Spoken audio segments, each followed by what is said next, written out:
In today's video, I'm going to teach you how to build a dashboard in Lightning Experience. Navigating Salesforce's Lightning Experience can seem daunting at first, but creating a dashboard is a fantastic way to visualize key data. So let's dive into it. First, head over to your Salesforce homepage. This is your starting point for all Salesforce-related activities. The homepage serves as your operational hub, and from here we will access the application launcher. You can find the app launcher on your screen. It looks like a grid of 9 dots. By clicking it, you open a menu that gives you access to all available applications within Salesforce. Once you've got the app launcher open, look for the Dashboards option and click on it. This will direct you to the Dashboards section where you can view existing dashboards or start fresh by creating a new one. With the Dashboard section open, locate and click on the New Dashboard button. This is how you set the stage for designing your custom dashboard to suit your specific needs. Now you are prompted to enter a name for your dashboard. It's a good practice to use a name that clearly describes the dashboard's purpose or the data it will display. If you think it needs more context or instructions, feel free to write a description. This can be helpful for you or others who might use this dashboard in the future. Next, you'll need to click on Select Folder. This step is crucial because it determines where your dashboard will be stored and who can access it.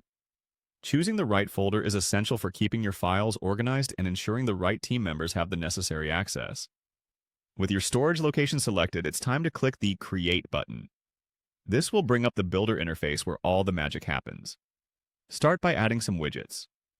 Click Add Widget to see your options. Widgets are the building blocks of your dashboard and allow you to display data in various forms. Once you've selected to add a widget, you can choose between chart or table formats. Each format serves different purposes. Choose a chart when you need a visual representation, and opt for a table when detailed data is essential. After deciding on the format, the next step is to choose a report. This report will be your data source for the widget, so be sure it contains the metrics you want to display. Select the desired report, and then move on to choosing a widget design. You have several options here, providing flexibility in how your data is presented. Customize it based on what makes the information most digestible for you and your audience. After customizing your widgets, clicking Add will place them onto the dashboard grid. Once you've arranged your widgets to perfection, don't forget to hit Save to ensure your hard work is stored. And that's it! You've successfully created a dashboard in Lightning Experience. Celebrate having a powerful tool that turns data into actionable insights. With practice, you'll become a team J-Tip-Keeps. Practice! You'll become more proficient in leveraging Salesforce's robust features to better understand and manage your data-driven decisions. Until next time, happy dashboarding!